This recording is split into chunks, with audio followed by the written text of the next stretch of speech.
Hello, this is Angela Anderson. Thanks for joining me for this acrylic painting tutorial. In this video, I'm going to be showing you how to paint a seascape. I'm going to be focusing a lot on the clouds in the sky in this one. I think it'll be a really fun cloud lesson for you, hopefully. And I've got my husband, Mark, with me. Hey there, everybody. He's man in chat tonight, so if you've got questions while I'm painting, you can ask those, and we'll try to answer. Let's get started.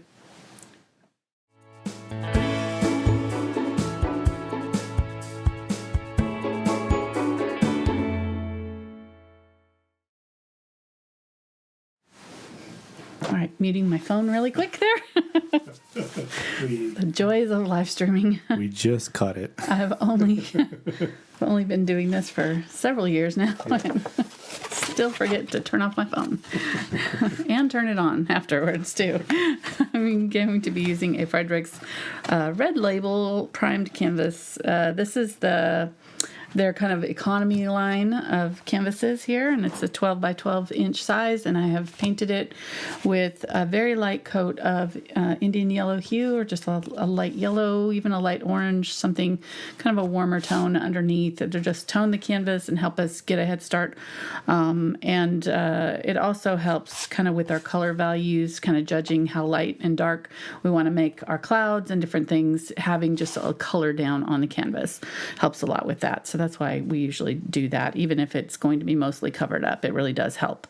As far as brushes go, I'm going to be using, for the clouds, a brush called a Deerfoot Stippler, but if any kind of like scruffy, even a hog bristle brush or something like that, it's got a little bit of texture to it, because we're going to be like really kind of scrubbing in some of the clouds, so you don't want to damage a really soft brush. So something kind of like that. I've got a blender brush in the 1/4 inch and 3/8 inch sizes. These are all Princeton brushes from Princeton brand. This is the Select line. This is their VelvetTouch line. The brown handles are Dakota, Aspen, and 6100 series. So lots of different kinds of brushes, but they all are from Princeton brand. They make different lines for different things. For some of the sky, like just blocking in some of the sky, I'm going to be using a 12 Bright Summit 6100 series brush. Just a large flat brush of some sort will help with that. And then again, for like the trees and things, you're going to want either a Stippler brush or a small round or angle brush of some sort. So I'll be mentioning these brushes more as I use them, but the main ones that you're going to really need are like a Stippler and a round and a large flat. Those would be the three that I would say like are must-haves for this one. And then you're going to want some tape to tape off our horizon line. On seascapes, we always want it to be perfectly straight, so the tape really helps with that, just painter's tape of some sort. And then I'll go over our colors here. I'm going to spray. My microphone's in the shot for some reason. I don't know. Well, it always is when we go this angle, so it's okay. Carbon black, burnt umber, Indian Yellow Hue, that's the background color, cadmium yellow light, a quinacridone magenta, phthalo blue, green shade, and then unbleached titanium and titanium white. Both of those are titanium white, all of this here. And then the zinc white, which is my transparent white, which if you don't have it, just use titanium, that's fine. But if you have it, it'll help with the clouds, makes it a little easier. And then gloss glazing liquid, just to kind of make everything a little transparent if we want to do any glazing and things like that. It just kind of also has a little bit of extender in it to help like with the drying time. If you have matte medium, it also has extender in it. It can work the same as the glazing medium. So glazing liquid, I guess it's called. So those are the two products I would say you probably want if you want to get into painting. All right, let's get going here. I'm going to what? And if you're running the video and audio for the painting lesson, then you want to have also Cab Red Dark. Just to help out. Just to help with that. Thank you to Shannon Noren for the photograph. This was taken in Hawaii, where she lives. Amazing. So pretty. Can imagine waking up to that every morning. Unreal. So thank you to her for sending this in. And she posted it in my Facebook group. And I was like, can I paint that? So, yay for Shannon. And we need to go to Hawaii. We do. And she sends us fun goodies with like tea and coffee and stuff sometimes too, which is also nice. We're spoiled. We are super spoiled. All right, I'm trying to decide. I think normally what I would do on a painting like this is paint in the black or the blue sky in a kind of gradient wash. So like, blue to a white, and then kind of add back in my yellows over the top of the white area.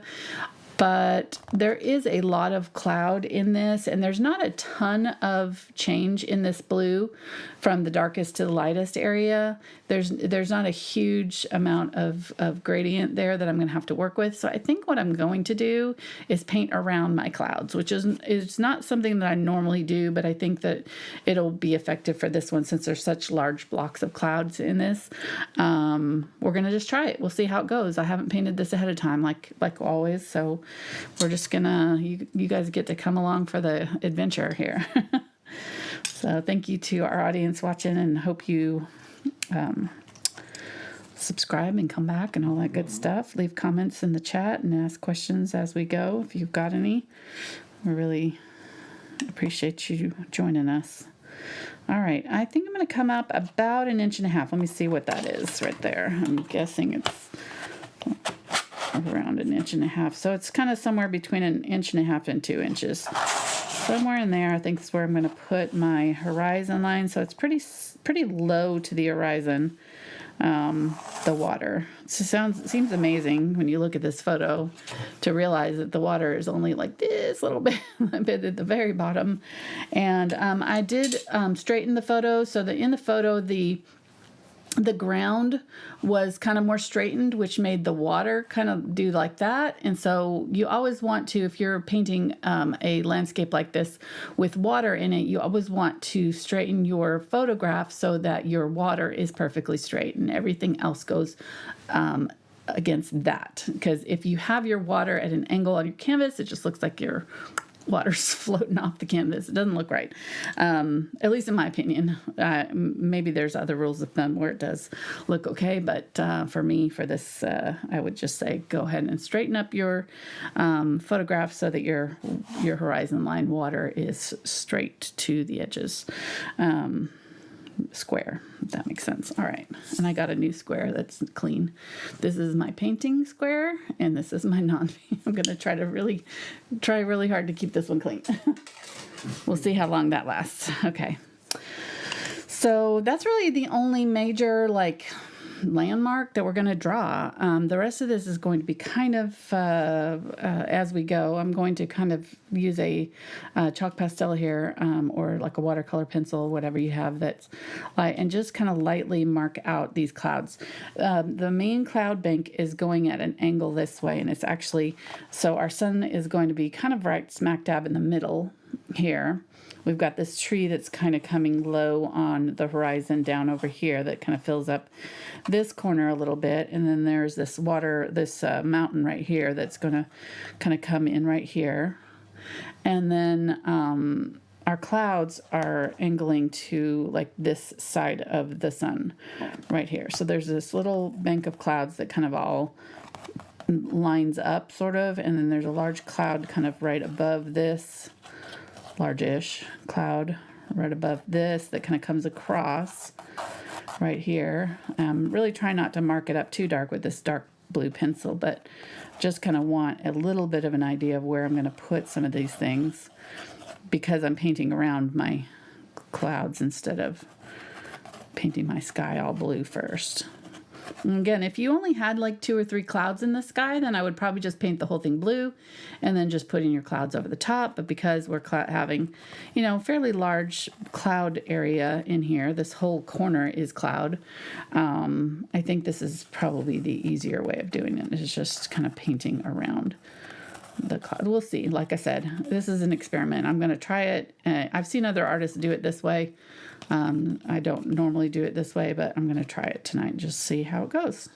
Why not? Could only go terribly wrong. It's just paint, right? Or wonderfully beautiful. Right, exactly. And in 600 years, it'll be I hanging can only be in a doing this museum. live for people. It'll be hanging in the Louvre. Right. In about 600 years. So. Okay. right next to Mona. Well, I think technically you have to be, well, never mind. I'm not going to go there. All right. All right, with Phthalo Blue, let's go ahead and get into some color mixing. I'm going to use my palette knife here. My sky color is kind of this almost greenish blue, so cerulean blue would be another option to use because it's already kind of light. I'm gathered quite a bit of white, you see here, and I'm going to, I think I'm going to start out over here. I got the tiniest little bit of blue there. You would be surprised how much this will tint. So I'm going to take about half of that white and just make a blue over here. That's pretty, isn't it? Look at how much that blue will affect that white. You don't need a whole lot of this blue, and if you use too much of it, it'll just be really dark. So we want it to be kind of a medium color. So that's probably the lighter tone, lighter value. I'm going to get a little bit more. I'm just going to kind of work up until I find the mid-tone that I want.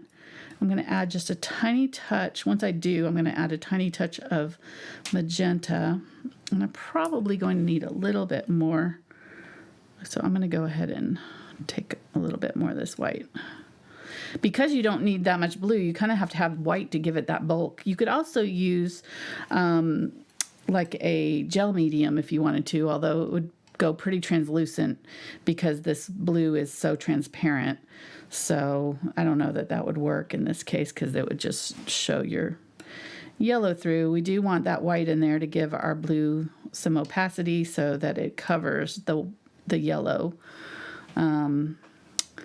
Maybe a little bit darker. I'm just kind of slowly darkening this.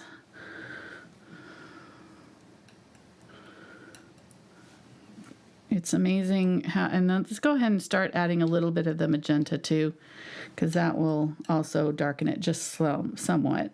So this will be kind of like if I had an ultramarine blue, which kind of tends towards the purplish side, and mixed it with the phthalo blue, but I'm kind of going with a limited palette tonight just to kind of show you how to work a limited palette for a landscape like this.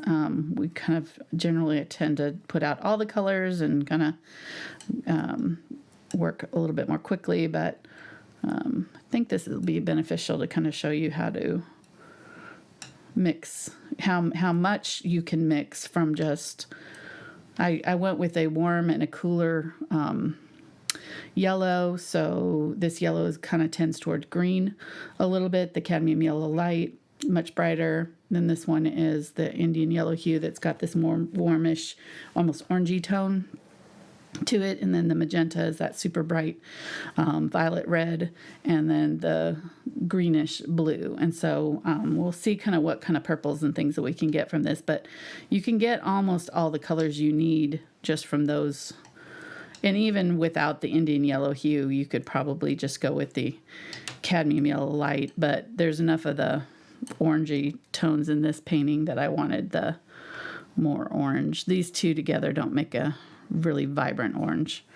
All right, let's, that looks pretty good. I think I might need to go a little bit darker still. So what I'm going to do is take some of that blue over here and just take some of this that's already mixed up and mix some of that in. So this will be kind of just for like the top clouds, the top part of the canvas.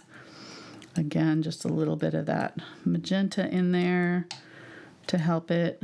So I'm going to end up with like kind of 3 blues here at the end. Yeah, that looks good. Okay, so we've got like a lot of the medium color because that's going to be the main color that we use. And as I mix this, I'm scraping it up and kind of putting it in a small area there. And I'm just going to use what's left on the palette knife. It's already kind of contaminated this white a little bit, and I'm going to just use that to mix up the rest of this. Maybe get a little bit more. All right, so that'll be a good like lower third of the sky here with that kind of light blue. I might need a little bit more of this blue, but I've got a lot on my palette knife still. I can just kind of smush it down there. You'd be surprised how much is on there. There we go, see? All right, So light, medium, and dark-ish. It's still not super dark. And I may need to go a little bit darker than this still, but I think this will give us a good head start. Okay, so that'll work there. Let's go ahead and start with that. And I'm going to grab the 12 Bright and get a little bit of water on it. Just when I dunk my brush in the water too, if you notice, I'm not dipping the whole thing in. So if you get the water up in here, it tends to drip, and it also, you can't control it as much. So just dip the bristles in the water, not the whole brush. Don't dunk it in there. And then I kind of just use the paper towel to sort of regulate how much is on there. I don't need a ton of water on there, but I am using heavy body acrylics, which tend to be thicker. So I might grab a little bit on the corner of the brush and add it to the paint before I go to the canvas. So that's what I'm doing here. Just a little bit on the corner. And that's why I show the water too in our videos, so that you can kind of see the whole thing, because how much water and how often you're dipping into the water can affect your painting quite a lot. All right, so this is dry, but I'm going to go ahead and spray it with just a little bit of water just to mist it. This is a fine mister, so it'll just kind of open up the pores. It already has this paint down, but the paint is completely dry, so make sure that when you do your yellow layer, that you wait for it to dry completely. And yeah, let's go ahead and just kind of start up in here. I'm going to go ahead and this will kind of dry darker, so that's kind of why I'm starting with the medium tone. And I'm going to start with that, and then we'll see how dark we need to go. And I'll probably go back in with some of it after. Oops, of course, we got somebody coming to the door. I'm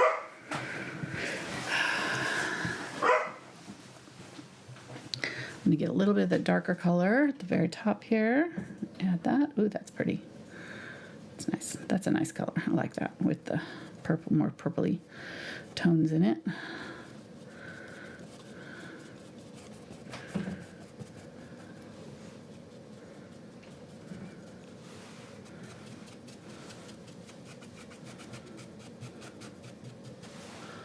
Right. And I'm trying to blend out these edges a little bit, so that they're not super hard. So wherever I've got my clouds in here, where I'm going to go put them back in, I don't want like a super hard line there, because that'll make it hard to blend it out. So I want to make sure, and go ahead and spray when you mix your blues too, be sure to spray them pretty often, so they'll dry out as you flatten them out on the canvas. Okay.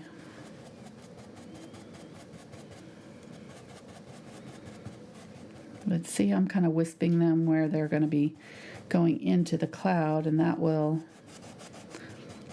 give you a softer look and make it easier to blend out your white, or the lighter colors as we do those lighter colors. I'm going to get some of this darker and add it up in here, now that I know kind of how that looks. Male person? No, some more solar salesmen. Oh, are you serious? Yep. That was one that we should have ignored, then, is what you're saying. Yeah, but that's okay. You never know. Yeah, they could have been, handing out $1 million or something. But no. Could have been a neighbor that needed help or something. Who knows? All right.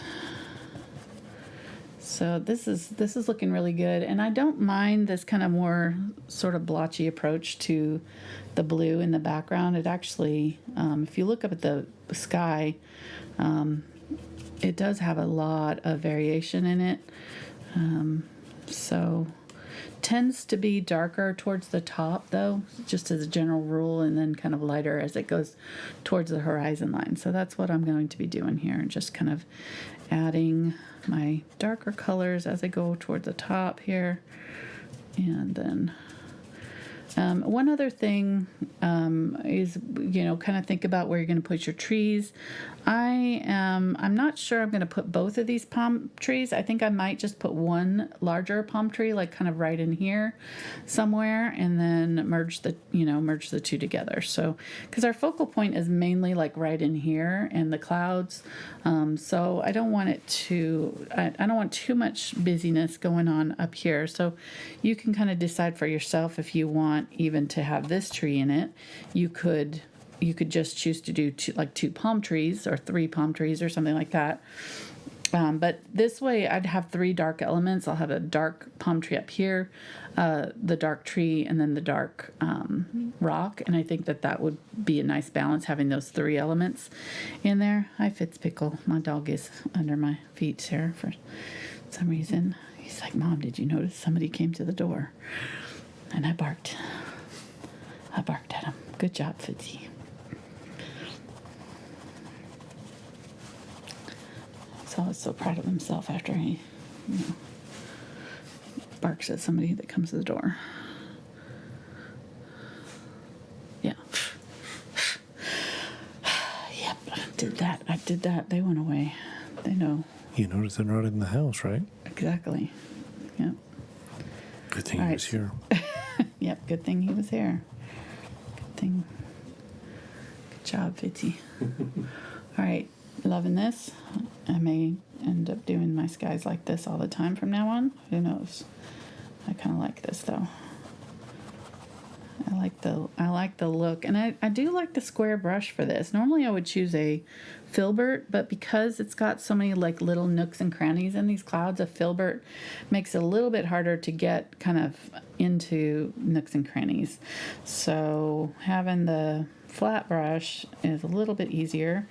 And then there's a lot of yellow down here, so I'm going to really just fade out this bottom area into kind of this way. I'm not going to paint in that whole area with the blue.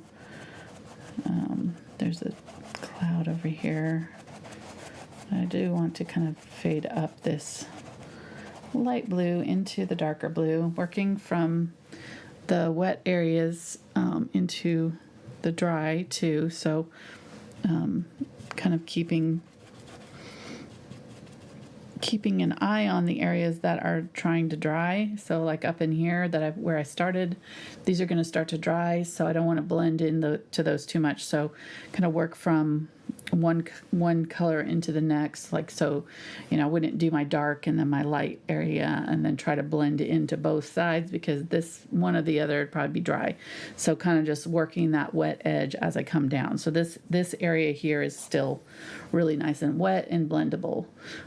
This area not so much. This is starting to dry, so I want to avoid that until it's fully dry, and then I can blend over it again, but not until it's fully dry.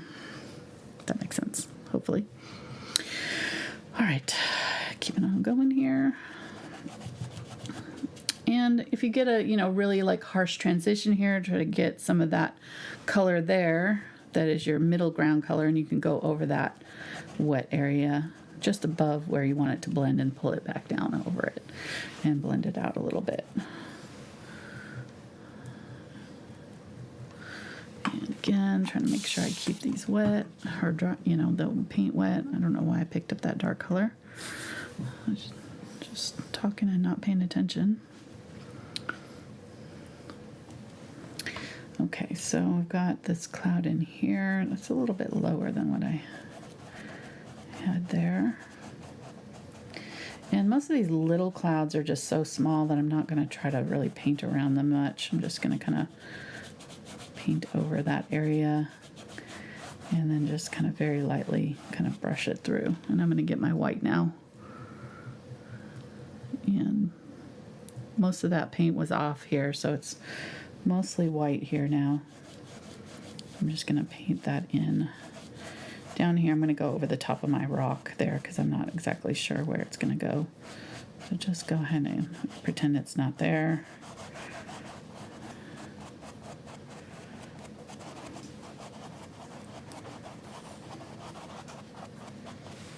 Okay, that looks good. Looks good. Okay.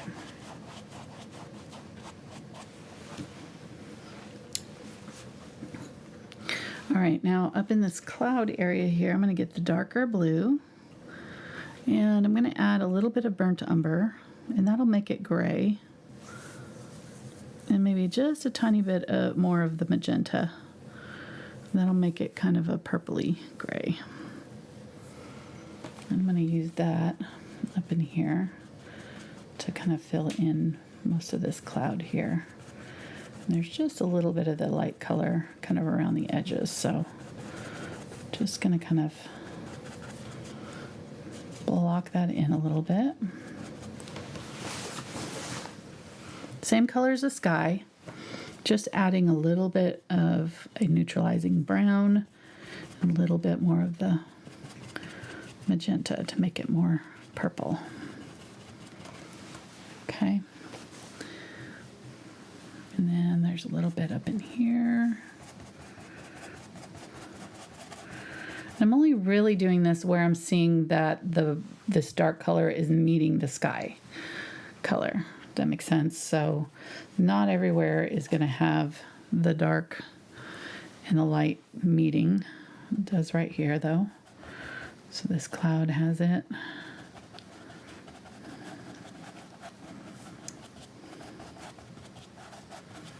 Some right there.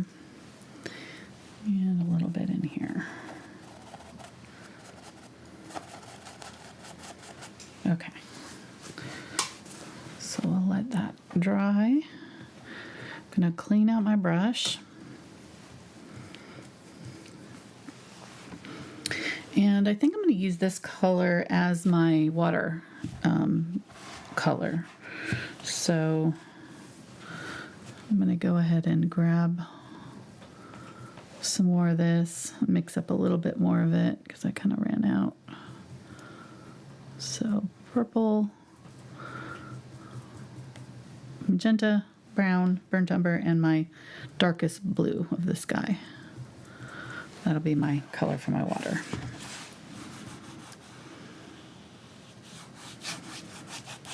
And I'm just going to go ahead and come on down, not worry about the land. It's going to cover most of this bottom area here, but go ahead and try to get it straight if I can. Kind of turning it on an angle like this helps. I'm going to add a little bit of white to it.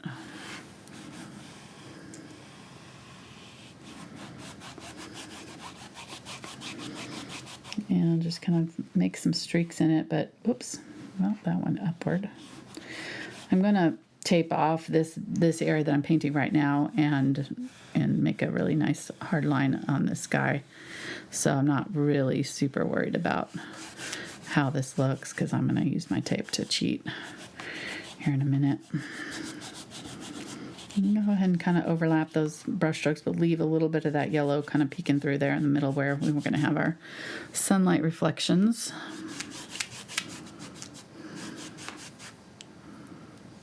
Make sure I come up high enough here, across. There we go.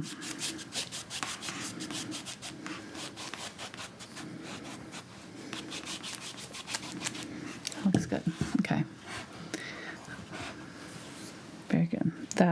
That'll come out. I kind of boo-booed right there when I was painting it on, but I haven't finished that highlight horizon line yet, so I just have to let that dry. Okay. But I can work on, this is all dry now, so if I need to, I can put a second coat in the sky now. What were you saying, hon? I was just wondering if you wanted me to get a Band-Aid for your boo-boo. Boo-boo? No, I'm okay. Thank you. All right. And you didn't even cry. No. You're a big girl. I'm gonna, yes. Okay, go on. Thank you. I'm gonna get my... I have to say something every so often as per my contract. Is it? Okay. Yeah, or the union gets on me. Check. My fans want to hear from me, you know. Right. All one of them.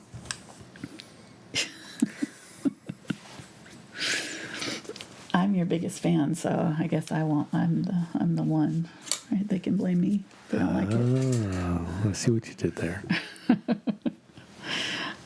Is that why you ignore me? Yes. Why I'm rolling my eyes right now. Yeah. All right. wetting that down, I'm going to be using my Deerfoot Stippler here, the 3/8 inch. And I'm going to, I really love, you can see already kind of what we're going for, right? Leaving that yellow peeking through there. It's already kind of working for us. So I'm going to just kind of continue that line down here and mix up. I want it a little bit more, you look at the thing and it looks a little bit more orange, right? Against that blue, and that orange and blue opposite on the color wheel are going to really be pretty together. So I'm going to make it a little bit more like magenta, add a little bit more magenta into our yellows than even in the photograph. So I'm going to go ahead and grab my palette knife again and mix up a pretty good amount of this warm orange that I want to use. So I'm going to get a little bit of magenta. The magenta, Quinacridone Magenta, has a fairly high tinting strength, so it can, like, just a little bit of it is going to really make a bright pink. And of course that's not the color we want. So I want to add some yellow to it. So I'm going to need almost all of my yellow that I have over here. Let me grab most of that. So I would say probably 1 part to 3 or 4 parts yellow, 1 part magenta to 3 or 4 parts yellow, because that yellow is never going to be, it'll be as high a tinting strength as our magentas or other colors, especially the blues are like going to be your highest. So if I was adding blue, I would add just the tiniest bit of it. And then if you're adding yellow to something, you want to add a lot more yellow than your other colors, just in order for it to, if you want it to make an impact, you know.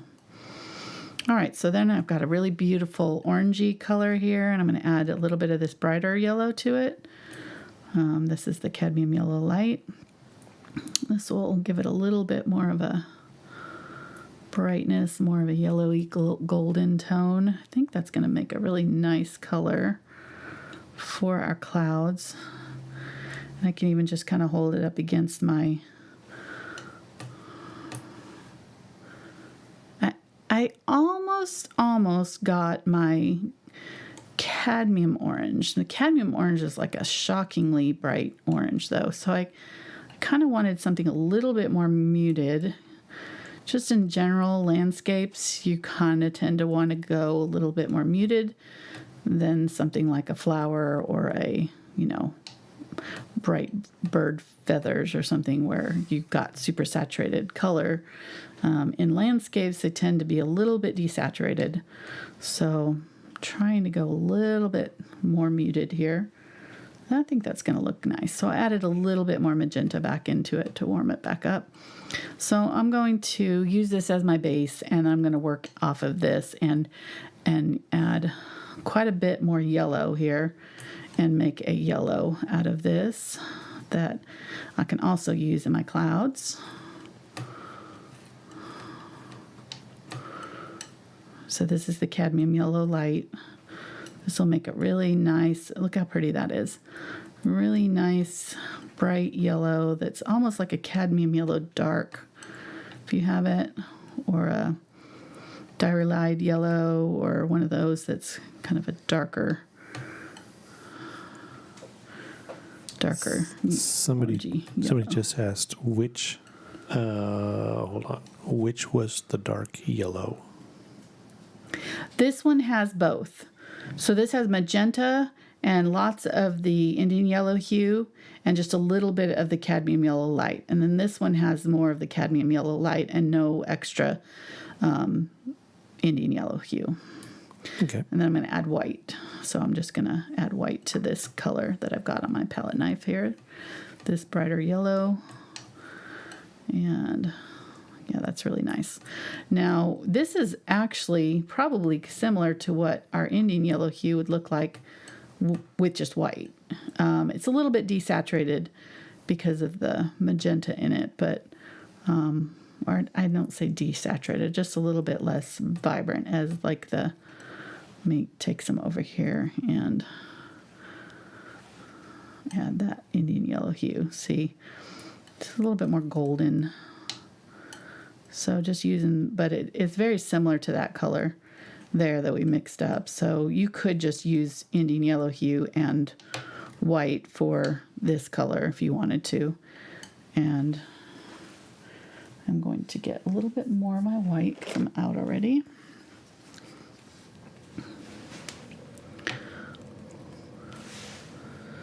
I'll probably do a yellow with just the, I'm out of both my yellows too.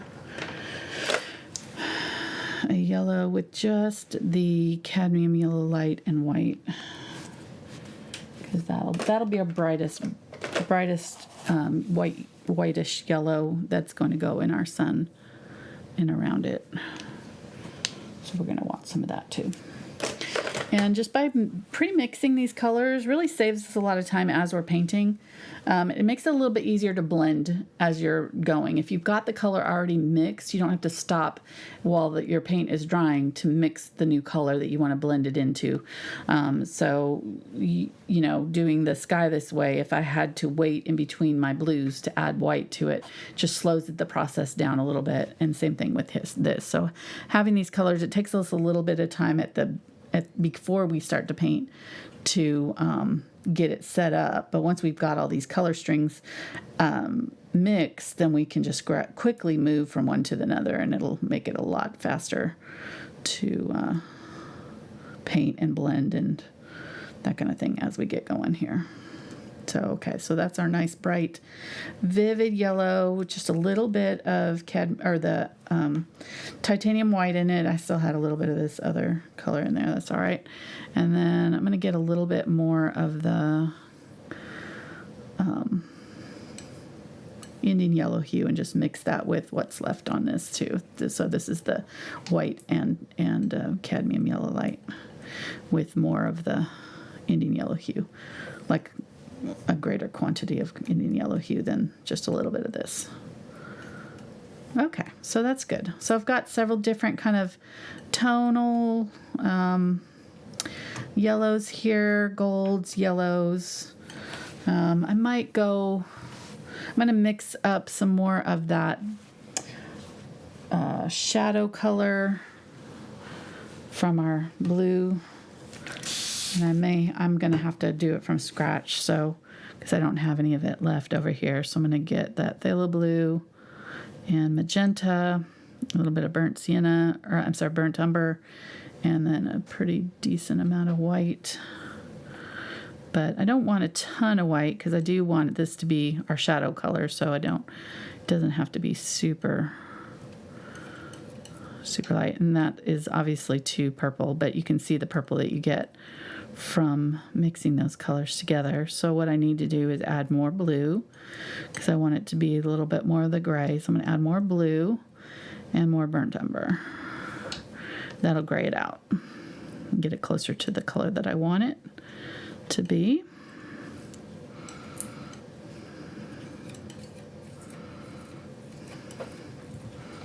This is the color of our water and the color of our sky. And I just don't have any of this left to use, so that's why I'm doing it this way. What were you going to say, hon? I was just going to say, I didn't realize that you could use scratch in painting also. I mean, it's used in baking all the time, but... Scratch? Yeah, it's a very versatile ingredient. You said you were making this from scratch. So Making it from scratch, yeah absolutely. It's like, whoa. Yep. Wow, I didn't... Scratch. It's very versatile. Amazing. Well, I accidentally took my cat's meds last night. Don't ask me, meow. What? You're welcome. Okay. Oh, goodness. Okay, just adding back in more blue here to get it closer to that color there that I've got, where you can see where I mixed it from before. I have no comment for that at all. I'm just going to pretend like you did not say that because that was bad. I thought the one was pretty cute. No.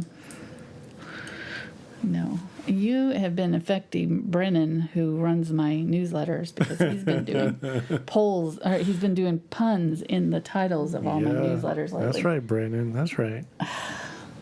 He said it was a gorgeous month to paint or Yeah, something with yeah. a Gourds, yeah. GOURD. I'm like, Yeah, really? We've used that in chat before last year. I know. Yeah. Like, how did I get around all these punny people? I don't know. All right, how about this one? No. No? Okay, I'll save it for next Save week. it. Just one a week. Okay. I gotta get going on this. Well, let's go. Wait. All right. I can't.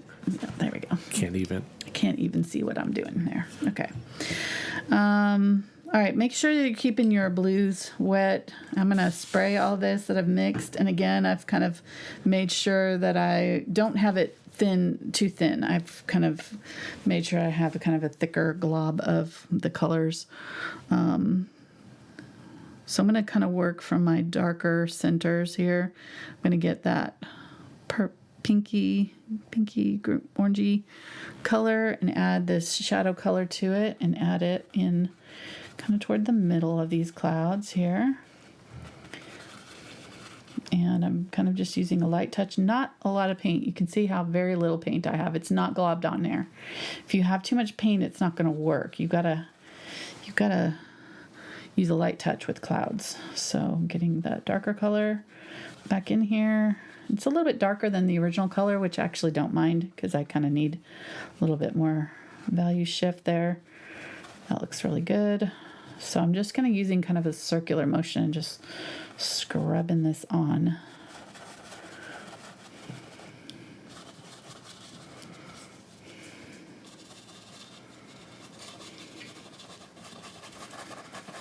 So this is that kind of orangey. And again, I'm kind of using a little bit more orange tones than is even in the photograph.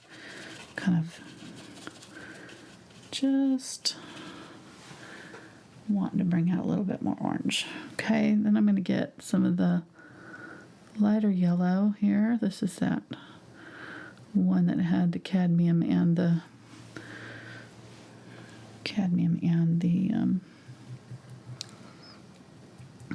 Indian yellow hue with just like this color plus white. And I'm going to use that too. And I need a little bit more white. If it's going on and it's too transparent, which I added a little glaze there, which it's probably too early to use glaze. So I'm gonna there we go. And you can see now why I did this. So like right here where I've got this straight line here, I'm going to have to kind of blend that out. So I'm going to have to put a little bit thicker paint over the top of it to get it to cover. I can do it. It's just a little bit harder than some of these areas where I did this really soft blending. Then I don't have to cover as much of that. I can actually leave some of that blue showing through, and I can do kind of a little bit more translucent color along those edges where I kind of softly blended them in. So I'm going to use, I think this is going to be kind of my light value area, which is very similar to the background color. So just kind of popping that back in where I need it. And I'm making sure that I'm getting these soft edges here. Everywhere that I'm adding this color, I'm not putting it on too thick, and I'm making sure that I'm blending it out a little bit so that it kind of is soft and pretty. Soft and flowy. All right. Fluffy, that's the word I'm looking for. Fluffy. All right, getting some of the Indian yellow hue color. This is pretty intense, so I'm probably not going to use a ton of this, except for maybe down closer to the sun. I don't think I'm going to need it up high here. The farther away that you get from the sun, the less intense your colors are getting. I'm going to get a little bit of that the blue, and mix that with my shadowy color. So this is the medium blue. I'm just mixing it with my shadow color. I still had a little bit of yellow on there. I don't want a ton of yellow though, because it'll make it green, which I don't want it super green.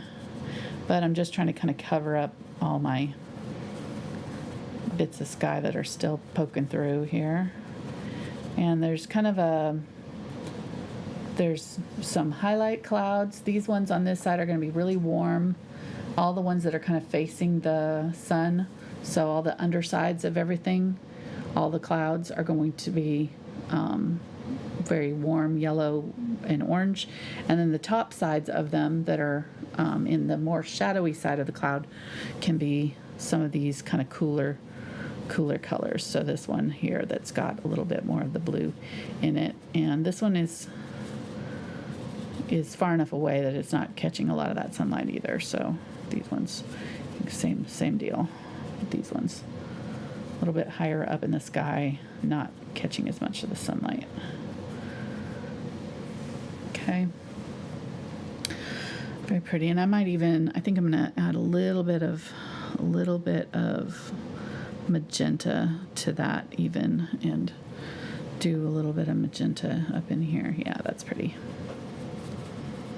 So some of these clouds getting a little bit of that purpley tone, more purple.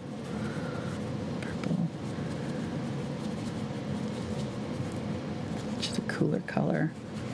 Good for shadows. All right, nice. Really pretty. Okay, let's go ahead and put some of that in here, like up toward the top of this cloud here. And then I'm going to get some white. Maybe even get a little bit of zinc white.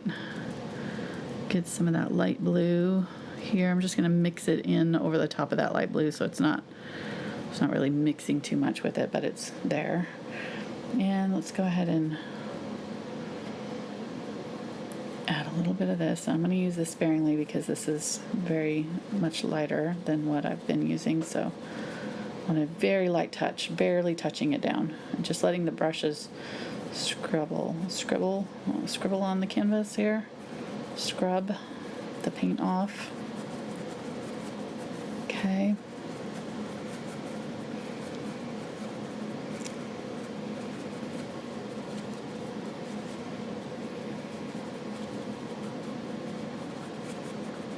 I'll use this color to kind of transition between the gray and the yellow area here a little bit. It's pretty.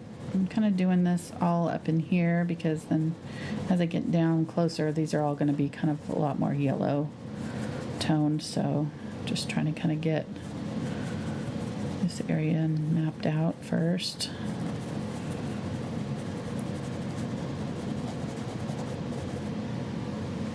It's really pretty. I like how it's looking painting around the light areas. I think that was effective, so I definitely would do it again. So far, so good. Getting a little bit of these two lighter colors here, adding a little bit more white to them. I'm going to do kind of a nice bright bottom to this cloud.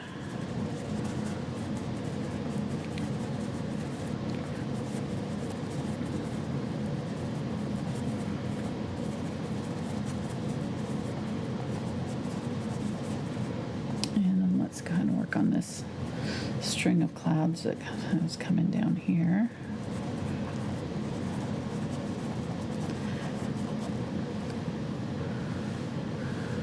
Nice. Do want to add a little bit more of that purpley or the pinkish tones. Get a little bit of that more orangey color and add that in. Yeah, that's pretty.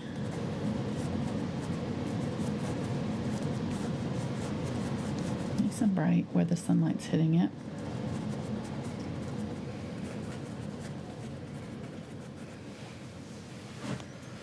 Yeah, that's the color right there. That's the one I want. That kind of orangey tone. Really nice. And over here, I'm literally just using the tip of the brush and dragging it and letting whatever happens. I'm not pressing down hard. I'm not trying to force it. And I can grab a little bit of the zinc white too, and the zinc white's transparent, so it'll kind of do some softer little squiggles for me.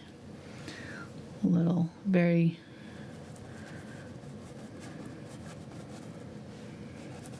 soft little cloudy things. All right.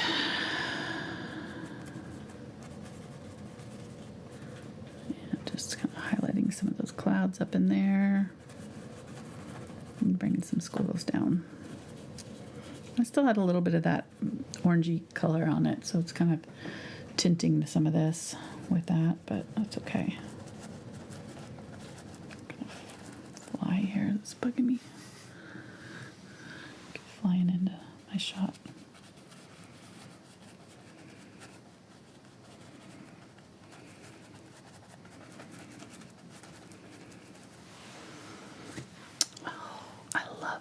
I love these colors. Isn't it pretty? I love the blue and the orange together. And this is a really good example of how to do complementary color scheme. This is what this is, but pretty much, you know, this kind of orange and blue. It's got a lot of gold, so we're kind of cheating, but in essence it's orange and blue, and this is how you want to do a complementary color scheme, where one is fully saturated. These blues are bright and fully saturated, and then these oranges are softer. So when you're doing any kind of complementary color scheme, it's really good to remember to make sure one of the colors is sort of the star. Make sure it is brighter and bolder, and then the other color is the supporting. Although what draws the eye in this one is the orange, but it would be really unattractive and, well, I don't know if unattractive is the word. I don't know, just a little bit more garish, I guess the word, if you were to go in with a really bright orange with this against this blue. It just wouldn't look right.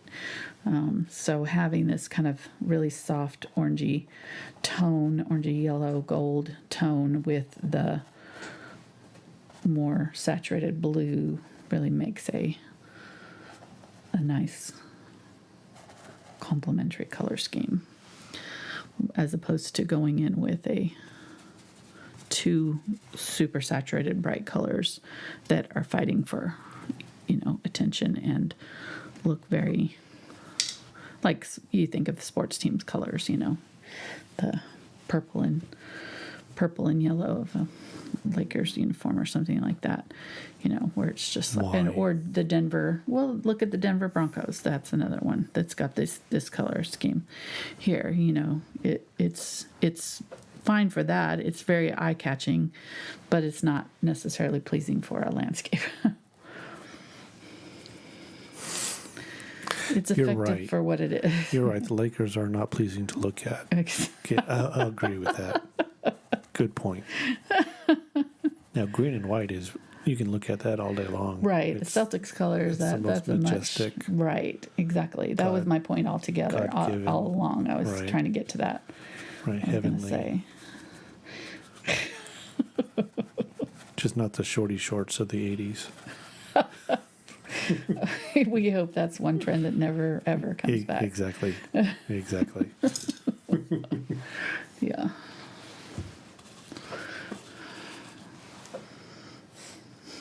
Were you talking about me or basketball? Only if you wear the long socks with it again. Okay, yeah. Deal. Super short shorts, long socks. Check. Got to cover up your legs. Just the wrong end of them. Ground up. I don't know about that. All right, I'm going to add some magenta here. I was kind of just bumping up the darkness of the gray in some of these clouds up there.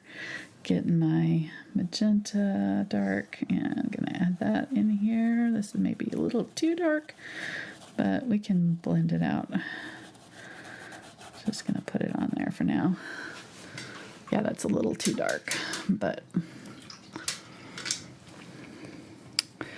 All right, so kind of at the point now where I need to work on this area, so I'm going to blend out that, and I'm going to tape off this. This is dry, so I can tape it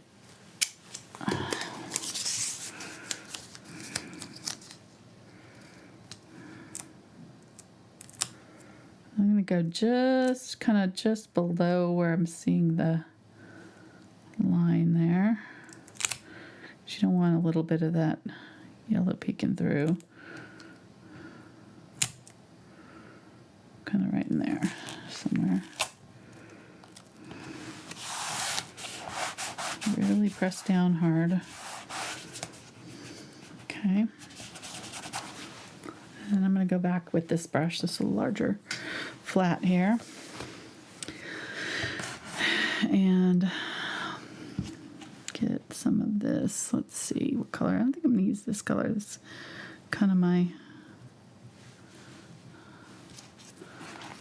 pretty color for the horizon line. I'm going to go ahead and kind of just brush that over. And if it doesn't cover, get a little bit more white, which this wasn't, so I'm having to get a little bit more white. And maybe a little bit more of the orange or the yellow. There we go. That's better.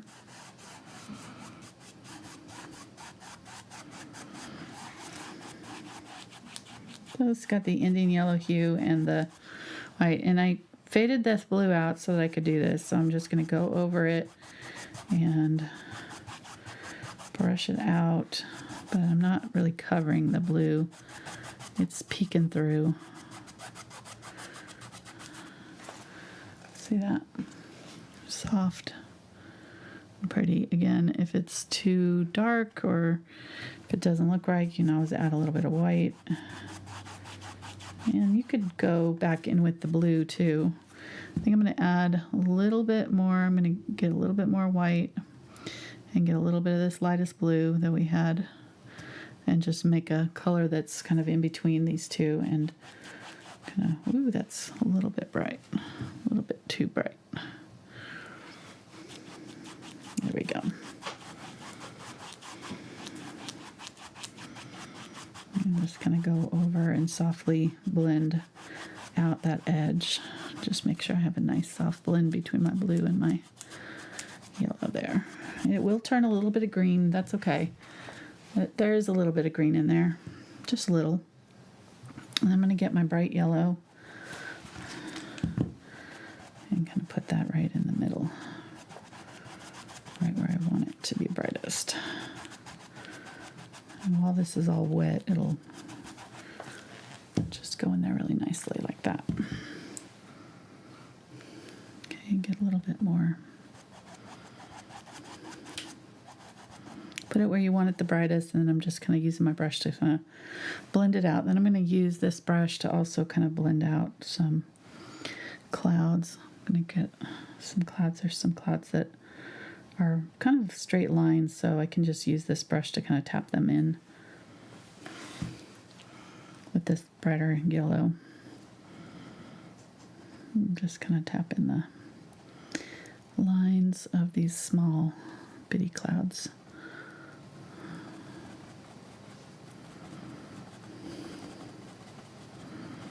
At the bottom of some of these bigger ones.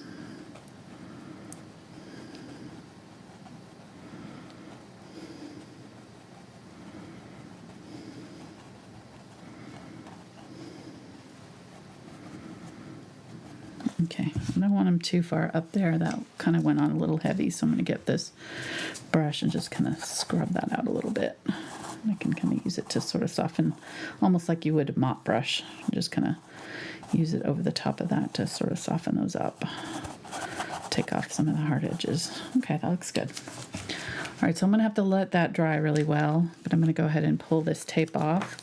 See how we did on our line. Much better. Much better. And then let's go ahead and use this color that's on my brush in my water.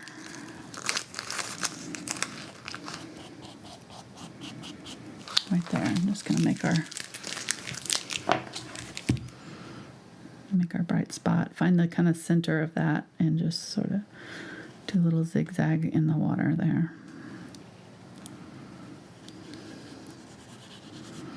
Again, it kind of widens as it comes towards the shore. Most of this is going to be covered up down here, but I'm just going to go ahead and do it as if we can see it, and then we'll fix it later. Let's go ahead and get some of that kind of more orangey color that we're using here. Use that on the sides in the water. On either side of that bright yellow. And I'm kind of trying to keep it sort of straight. Not using a very good brush for this. This brush is way too big.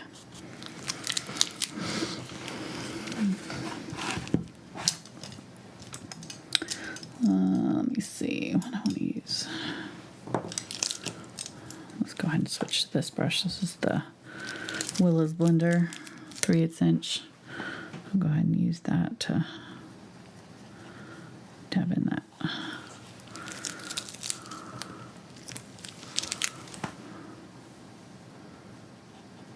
There we go.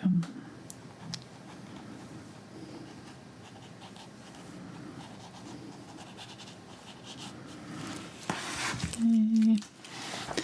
I'm getting out here. I'm going to use more of the purpley tones, or the more magenta tones, I should say.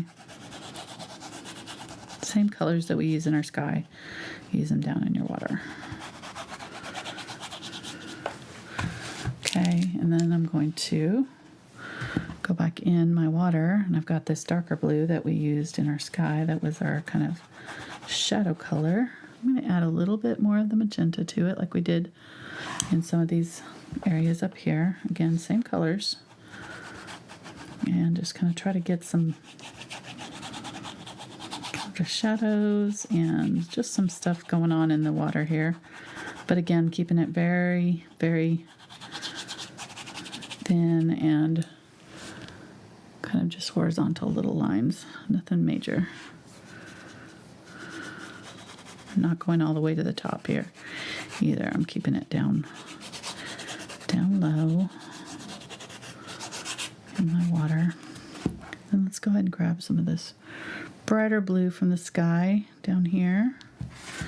And I'm just going to kind of use some of that in just a couple places. Just to add. If you have a fan brush, you could use a fan brush instead of this. Might have a little bit more control. This one's kind of going a little bit thick on me, but you get the idea. See that?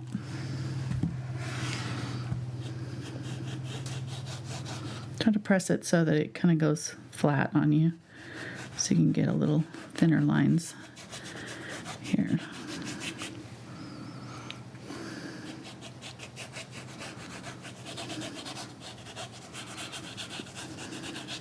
Okay, looks good.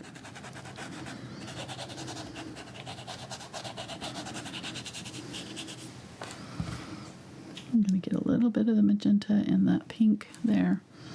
Use a little bit of that. That coral color with the magenta, and kind of transition between that blue and the yellows and things with this. Okay, nice. So you got a nice soft yellow, orange, magenta, blue transition there. And again, I'll probably go back in and do some brighter things in there. But let's go ahead and finish up our clouds. We're almost there. We're very close. We're already at an hour in, so I don't want to spend too much more time on it. Gotta do our trees still. But I think this was hopefully a helpful lesson in clouds. I did a whole lesson in clouds, just clouds, a few months back, so if you want to check that too. If clouds are something that you struggle with and want to work on, that would probably be beneficial to watch both of this one and that one. Practice them. Getting some white here, adding it to my yellow. I don't even know which yellow I picked up there. And the tank video too. That would help too. I don't think that one has clouds, honey. But that does have, it does have the smoke and stuff. So you're right. You're being silly, but you're actually true. Was I being silly, really? I thought you were. I tend to believe that. Oh, hi, You're Cashmere. always trying to get me to paint more tanks. So. Oh, you're gonna paint Cashmere's announced herself. more tanks? Okay. Cashmere has arrived in the studio. Cashmere has started sneaking into our dog bed at night. Fitzpickle sleeps in our room with us, and now that Spencer has gone off to college and left us, she doesn't like sleeping out in the living room alone, I guess. But she's not allowed in the bedrooms because she wakes people up at about 3 in the morning every morning, wants to play and stuff, or be let out or whatever, cats. Anyhow, so yeah, she's been trying to get around it by sneaking in where Fitzpickle sleeps Right. I came out last week, I'm getting ready for bed. I went in the bedroom to do something, and I came out to go into the kitchen, and I just caught her out of the corner of my eye, and she's older, so she doesn't run. She never has really run. Right. But she was moving as fast as she could for that bedroom because she was trying to sneak in Just to before get in that bed. she saw that you were going to bed, so she's like, okay. Yes. I'm gonna sneak in there because Go. when I go to bed, it's usually Mark goes to bed at like 9, and I'm not about to do that. So it's way too early for a night owl like me, and I'm not getting up at 4 in the morning either. So works, but anyhow, yeah, so I'm usually putting Fitzpickle in his bed at night, and it's dark, and so I can't see, and so I kind of do it mostly by I put on a little tiny light on my phone, just the light of my phone, and yeah, I look in there, and Cashmere's looking up at me like, "What are you doing?" And then of course she's not going to get out, so I have to like literally drag her out, and she looks so offended, and I'm like, "Girl." She did actually manage to sneak by one night and sleep in there with him. He didn't seem to mind, so. Yeah. It's like, well, okay. But I don't want. She does like attack him for no reason sometimes, and there was a hiss in the middle of the night about 4 in the morning that something happened, and I was like, I wondered. I woke me up, so I wasn't sure what it was, and then in the morning when I let him out, I realized, oh my gosh, she's in there with him. Cat's no wonder. in there, Yeah. So I don't know. Silly cat. All right, just going back through here, adding more white toward the bottom of these clouds. That's really all I'm doing, just kind of trying to, lighten up, create some contrast in here, get some areas of nice bright pops of color. The brighter yellow where the sunlight's in the very bottom of these, where the sunlight's really hitting.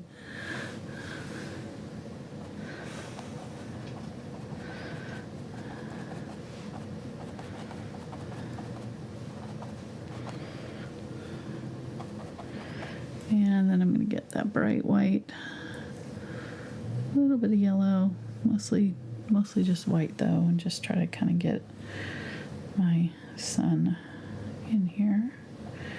And it's not a circle, so don't do a circle. It's kind of smushes as it goes towards the horizon line. It sort of does that. So I'm just going to kind of do a oval and then just sort of blend out the edges a little bit and call that good. I'm not going to do much more than that. I do want to brighten up here, and I'm going to get a little bit of the magenta and a little bit of the Indian Yellow Hue together and some glaze, and go over just a little bit over here. And now that I've got these lighter colors in here, this glaze, this is kind of just a transparent wash now. I'm just going to wash a little bit of this color over some of these areas and add a little tint of orange. Beautiful. Okay, I think we're just about done with this area. I did want to blend this out because this was too much. So let's get a little bit of the white with this blue gray here, and just kind of blend that out a little bit. Soften that up slightly. There we go. And there is a little bit of this blue gray in some of these areas. Ooh, that's a lot. Let me get this smaller brush here, the blender for some of these small clouds. It'll help me control the amount of paint that's going down a little bit easier. Getting some blue here.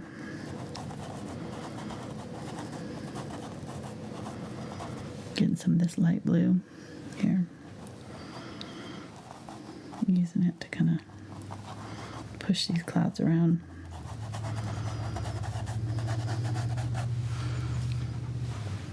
Nice. Getting some, a little bit of magenta with this orangey. And kind of add some of that in with that gray.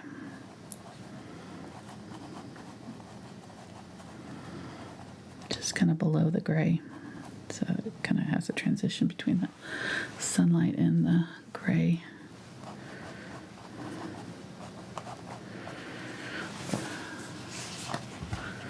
And then there's kind of an area that kind of comes out here that I kind of missed, so I'm going to get some of that kind of lighter color white and just sort of tap some of that in where it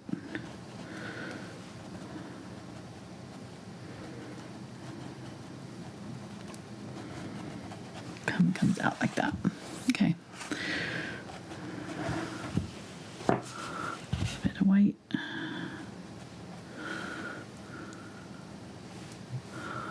White, light yellow.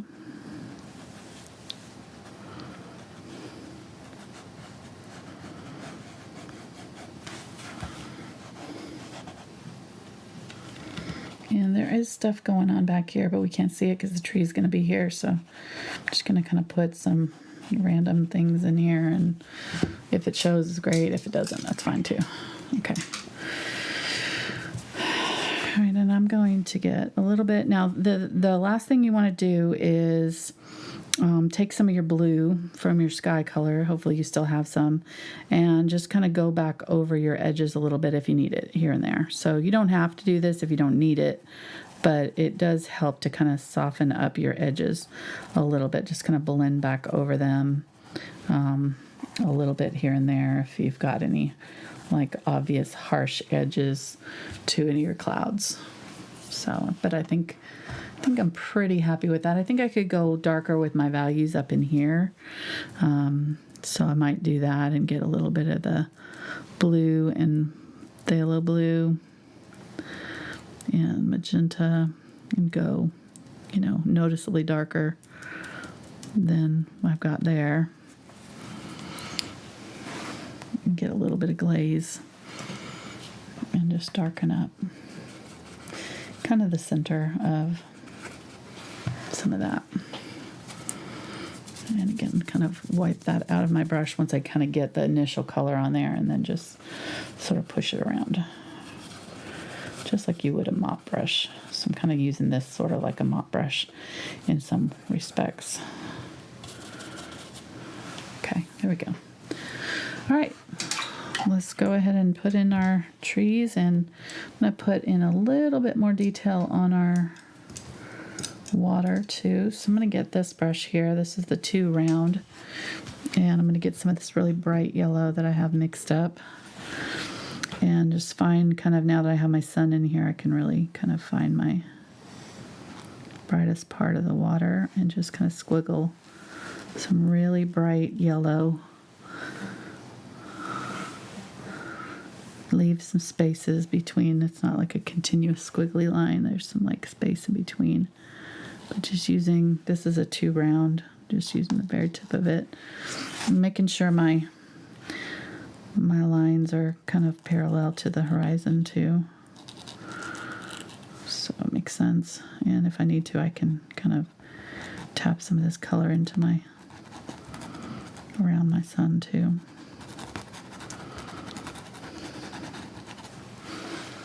There we go. Nice. You could leave it like this and be good, you know. But I'm going to go ahead and add my foreground here.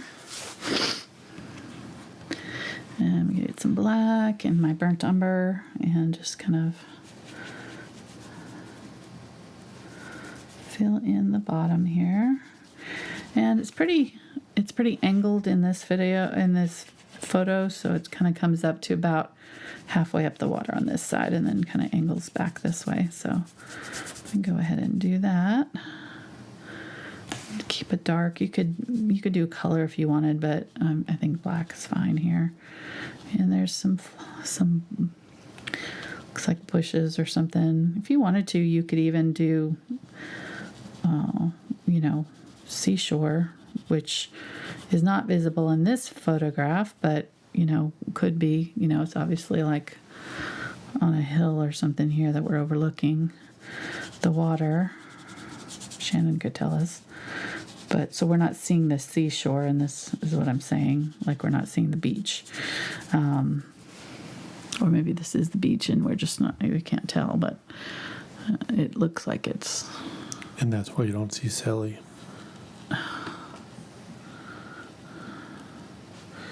So I'm just going to kind of do the trees because that'll give it. I'm just ignoring you. All I got was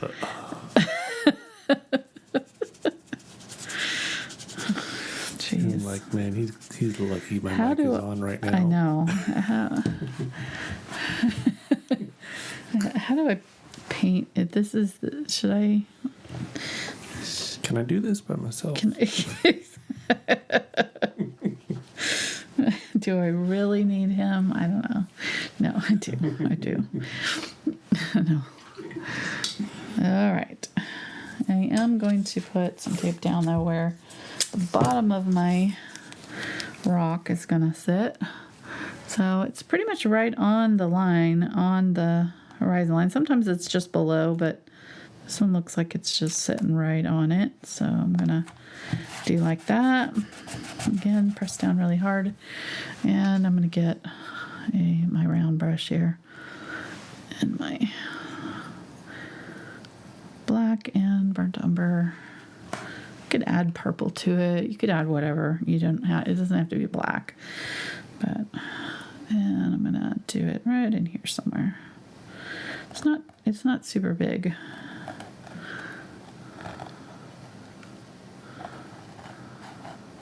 Kind of out like that.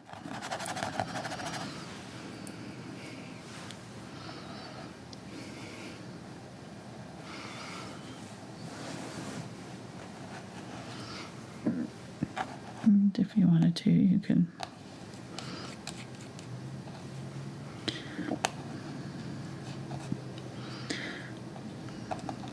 change it up, make it look like rocks near where your favorite beach is. I don't know.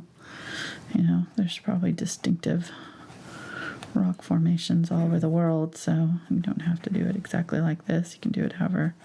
Okay, this just in from Shannon.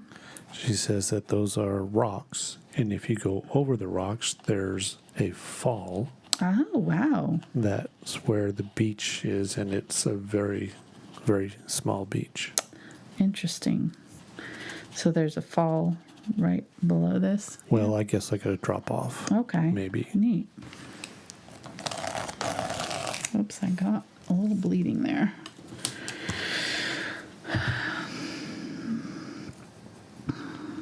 Get my watercolor here. I pulled that off while it was wet though, so that's good. I can just smudge that out. There we go. And it makes sense your water would be a little bit darker right there anyways. Maybe a shadow or something. Okay. I'm gonna make that a little bit more angled right here. I feel like I made it a little small.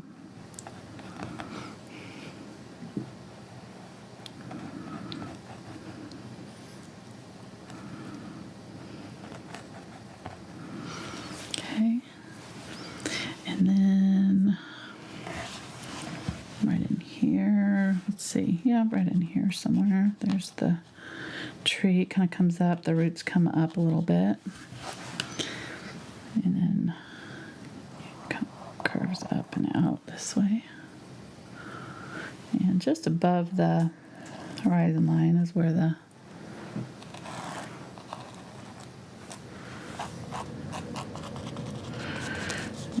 tree starts. So I'm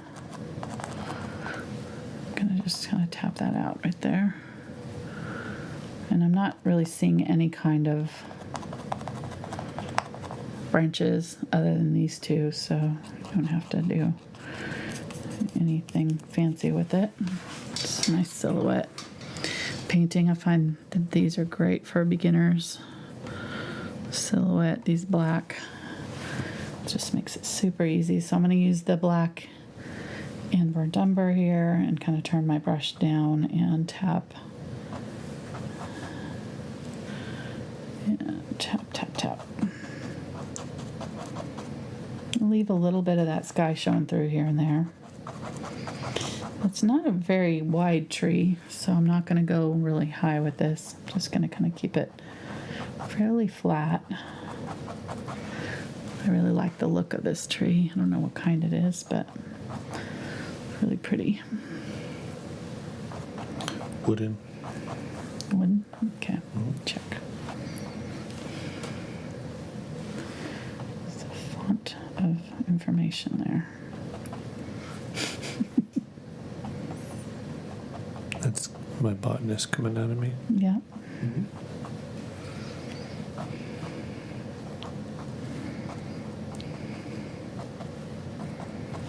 Okay, there we go. And then I'm going to use the 2 round to do some little individual leaves just along the, whoops, a little too much water on my brush there. It was sitting in the water, and that's what I was talking about before. We don't want to dunk it. So these are sitting in the water, just soaking it up into the middle part of the brush here, this ferrule, and it's just gonna kind of just dumps water out unexpectedly sometimes. So I'm gonna just tap in some little, just kind of the edge of my brush here, just tap in some little leafy like bits to create some pretty leaves along the edge here.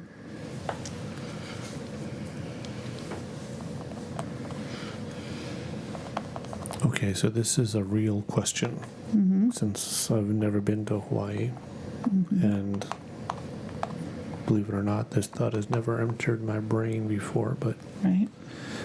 in areas like Hawaii or along the equator where it's basically, temperate, Right. warm all year long, do the trees and stuff go through a fall-like cycle? I don't think so. I don't think so. I would say no, but I again defer to the experts. Shannon would have to tell us. Shannon's an expert. She lives there. What do you? But when I lived in California, say, in the desert, there was no fall. There was no seasonal change. So the answer from the Big Island is nope. Yeah. Or whatever island she's on. Some island out there. Yeah. No. So, just don't ask me any questions about maple syrup. Why? Well, I grew up in New Hampshire, but I'm definitely not an expert. You don't remember. All right. Honestly, might leave it like that if you wanted to. I think it looks really nice. I don't know. I'm tempted to, because I like how it looks, but I'm gonna take this off. I got an area here where it just, look at that. That was all watery. I'm gonna put that back on with thicker paint here. Because you're painting the ocean. What? Because you're painting the ocean. So it's all watery. Hilarious. Hilarious. All right, so if I did my palm tree, I'd probably do it like in here somewhere, I think. And kind of have it coming out like right here and out.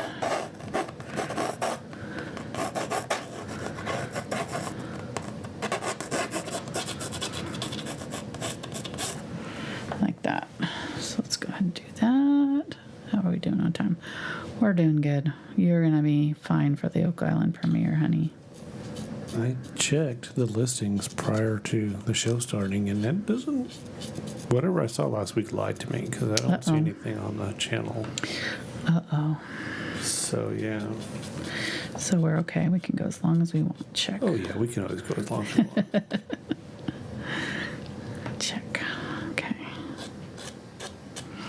So with the palm leaves, you kind of do, and this brush is working pretty good, so I'm just going to kind of stick with it, but generally I use a kind of a thinner brush for the palm fronds. These are getting pretty small, so I'm going to go ahead and go with it. But they're all going to come out of this central area right here. So you'll have some that I'm going to kind of go like that with that one, and then have one kind of coming down here and call that good. And then maybe another one kind of coming up like this. And some out this way.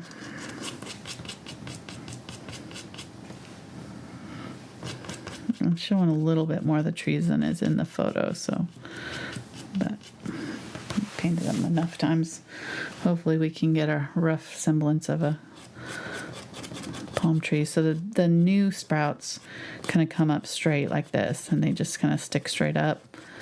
And then the older ones, these ones that are coming down towards the ground are the older ones at the base of the tree here, and they kind of go down. They're a little saggy. I don't know what that means, but I have no experience with that getting older. Who knows why they would do that, but yeah, so these ones are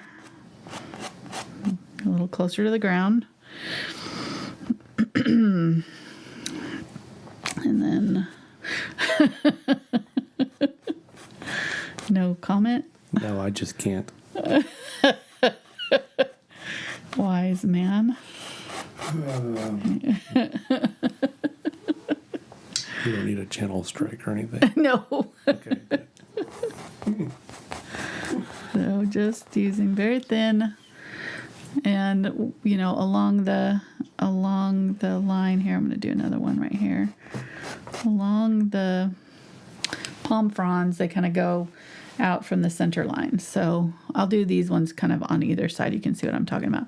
So they're going to go kind of like this out on either side and curve down. But the younger ones are a little bit more straight. And then the ones that are a little closer to the base of the tree are going to be a little bit more Droopy. droopy. Good word. Droopy. Makes sense. Life is unfair.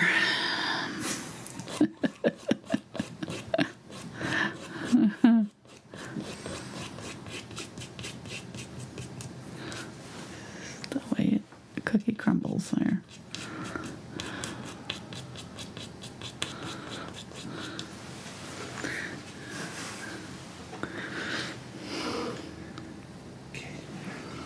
Cashmere thinks she's got opinions about it. She's getting older too. She knows. Which brush are you using right now? This is the 2 round from the Dakota, but any liner or small round will do.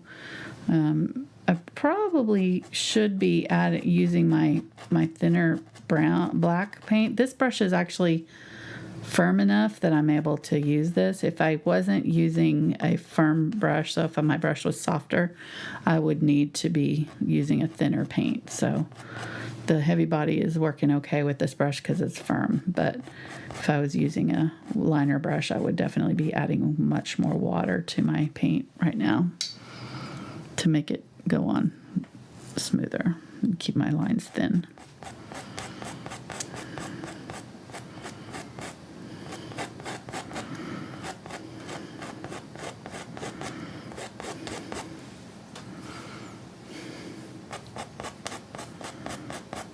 These ones that are kind of facing away from us, we're not seeing the upper ones. We might see just like a little bit of it before it drops off, but we're only seeing it from the side. So it looks like it's kind of a half of a leaf.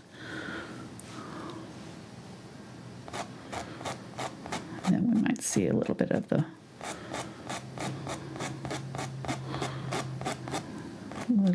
other side where it turns over into it. But yeah, that's looking pretty good. And I kind of like that peeking in there. It's kind of a nice little addition, I think. And I'm going to make this a little bit fuller, a little bit more rounded up in here, I think. So I'm going to do another one that's kind of going up.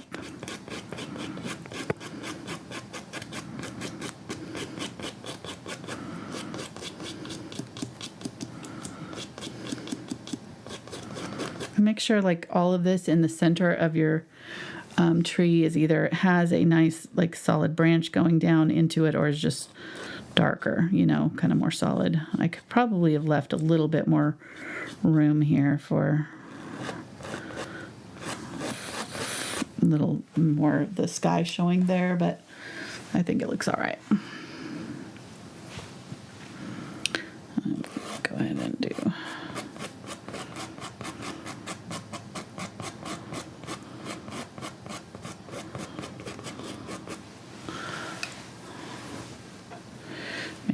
this one a little bit.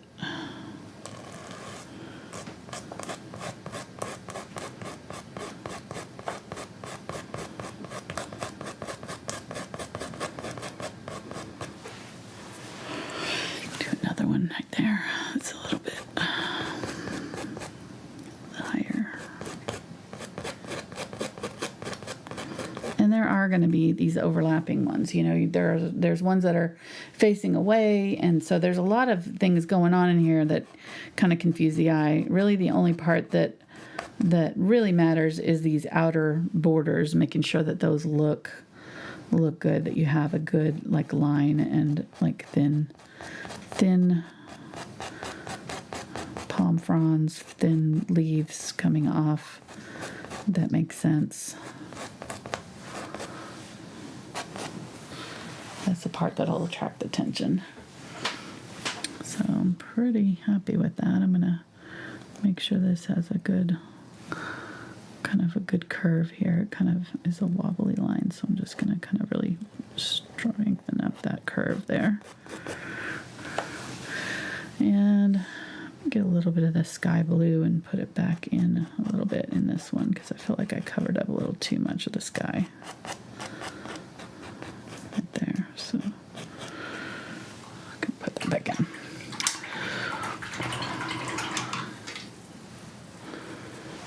I kind of did all what I do with my flowers, and I kind of added a lot. I'm gonna do one right here too.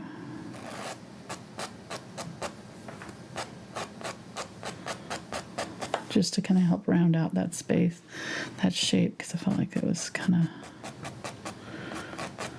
not, yeah.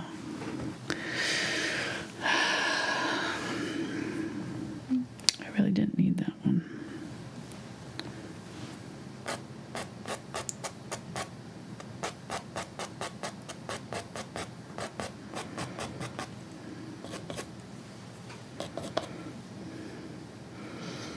And sometimes there'll be like coconuts or dates or something down here too, so you can I don't know what kind of palms these are, date palm or coconut palms, but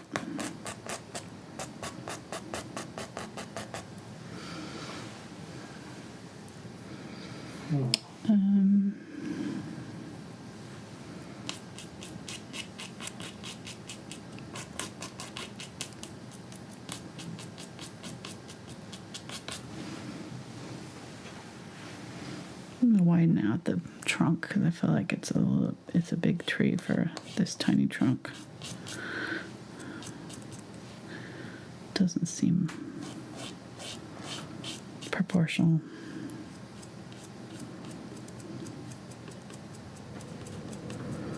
And it is wanting to, okay, I have to go this way with it because it's wanting to, that edge is curved, so it's tricky right there. Okay, there we go. All right, I think I'm gonna call that good. I don't love that. I don't know. I did something to it at some point. I think it's too thick right through here. I feel like I probably could have taken that one out and it would have been better. But I do that sometimes. I mean, I could take. What do you think? You think it looks all right? I don't know. I don't see what you're saying, but Yeah, I guess it's okay. It's just me. All right, there we go. Thank you, Shannon, for the photograph. Hope you like the results there. yeah.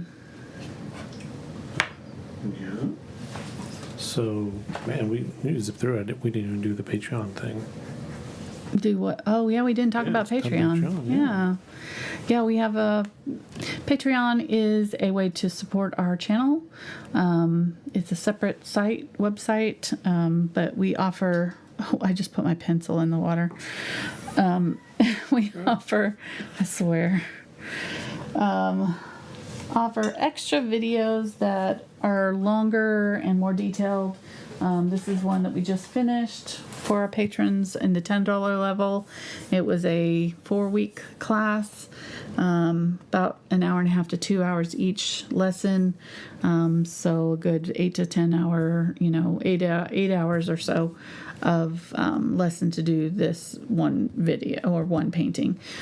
So they're more in depth. I go over the drawing more and just lots more detail to them, much more realistic type of paintings than I have time for on YouTube. YouTube is usually a little bit more rushed. We're trying to kind of keep it to 2 hours-ish if possible or under. So with the Patreon videos, we take our time a little bit more. It just makes it nicer. And the our patrons help support our channel through their pledges. So, and then we have traceables for $2 level. So I'll have the traceable of today's video. So if you don't want to have to draw your own palm trees and whatever, but you want to paint along, you can trace that onto your canvas. And I have videos on how to use a traceable as well if you don't know how to. And then the $5 level, we do a bonus video once a month. And all the levels and prices and all that stuff are as of 2022. Yes. If you're watching this in 2030, I have no idea. Could be different. Or could be different. Could be different. But yeah, thank you to everybody that supports on that. Yes. Very cool. And we have a question Okay. that came in earlier. All right. I gotta find it here. All right. Carrie would like to know what paints can she use to make Indian Yellow Hue? Okay. What colors? Yeah. Can you mix it basically? I think it is a mixable color. Let me look on the bottle and see if it tells us. Sometimes it'll say right on it. If you look on the Golden website, it usually will tell you what colors to. I don't have it here. Let me see if it's on the smaller tube here. I doubt it, but you never know. Oh, it is. Okay, so it is Hansa Yellow Medium, Quinacridone Burnt Orange, and Nickel Azo Yellow. What? Oh, so we can get QBO, right? Not anymore. Okay. So, but Quinacridone Burnt Orange you can do by burnt sienna, a little bit of magenta, and then a yellow. Yellow. That's probably what I would use. So cadmium yellow light, Quinacridone Magenta, maybe a little tiny touch of burnt sienna. Or if you have quinacridone burnt orange, add quinacridone burnt orange a little bit with the yellow. And you should get something like that. And with the QBO, you went over how to mix that in a video earlier. I did. Plus there's It's on TikTok and TikTok, you made a shorts of it and stuff, Yes, right? yes. So just check out Angela's channel and it just goes to that Yes. point. So Yep. voila. All right, there we go. Yeah, I just made this a little too dense. Like you can't see the sky through it. I think that's what I don't like. So I made it a little too heavy. Cashmere's I'm attacking getting mark over attacked there. over here right now by a cat. I see that. I hear that. What is she attacking you She's about? trying to get up and I'm kind of blocking her. So And she's just getting mad. Stuck her claws through my jeans. Oh, nice. Nice. It'll match the scratches on my stomach. Matching set. Yeah. Uh-oh, she's going back, folks. I grabbed the brush. can't. I have to. I'm sorry. I know. What are we doing? Well, maybe I shouldn't. What are you doing? I was gonna fix this cloud. No? I just don't like this one right here. I'm gonna move it. I can't. It's too thick. Okay. Don't worry about it. It's fine. Don't come in here. Don't come in here. It's okay. We're not doing anything. We're just going to cover this big blob up with some white and then paint the whole thing over again. No, we'll do that.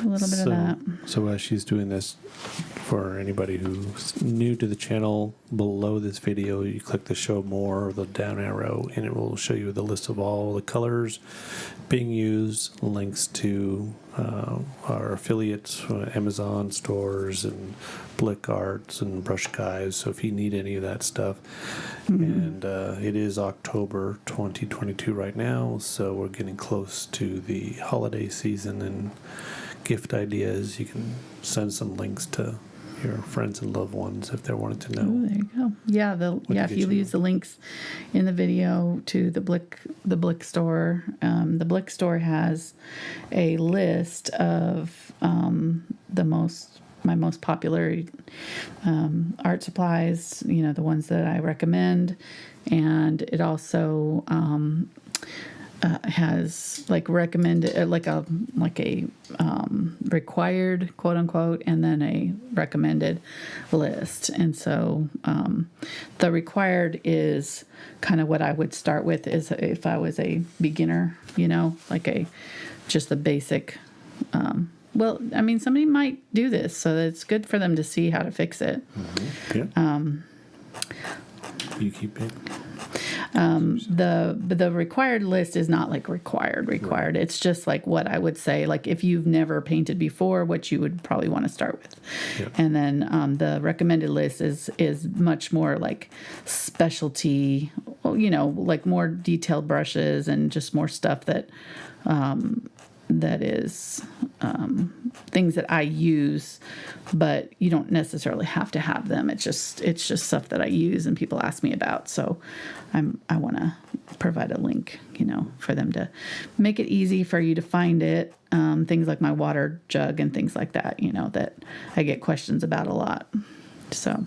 And the beginner series that you did last year, you went over some of the fundamental brushes that would be good to have and things like that. Right, and those are all in that list for sure. Yeah. Okay, so that's better. Okay, so what was going on with this that bothered me? Now that I have done this, I realize what it is all four of these were all in a line. They were all out to here, and they were all boom, boom, boom. And that was kind of bugging me. So just by shortening this one in the middle, now we have a much nicer outline with some space in between these two. And then these aren't all three like right at the same length. It just makes it a little bit nicer, more pleasing composition for our palm tree. And I rushed it. I probably, you know, could have used and waited for that cloud to dry a little bit better because it's turning this gray. But if I wait a little bit and just do my the rest of the leaves. After the cloud dries, it'll be fine. But there you go. So definitely fixable. And you know, if you need to, after this dries, you could glaze back in over the top of your cloud. If your cloud looks too white or is like, you know, not looking right, you can still, you know, go back in and glaze the black. It's not going to hurt the black any, but it'll help your cloud, you know, blend in a little bit more if you need that. All right, there we go. So much better. Sorry for that little last minute No, that's interlude, good. Like I said, it makes it look more natural. yeah, it does, and it also, you know, the chances are you'll come across a painting where you need to do that, and it's good to know how to do it. Having white is the key. Using white, even though it was too light, I waited for the white to dry a little bit, and then I put the darker colors on top of it. But you had to have that white to cover the black. So otherwise, you would have ended up with 3 or 4 layers of yellow to try to cover that black, and it wouldn't, you know, yellow is not going to cover black. So, all right, there we go. Hope you guys enjoyed it. Thanks for watching tonight, and give it a thumbs up if you enjoyed it.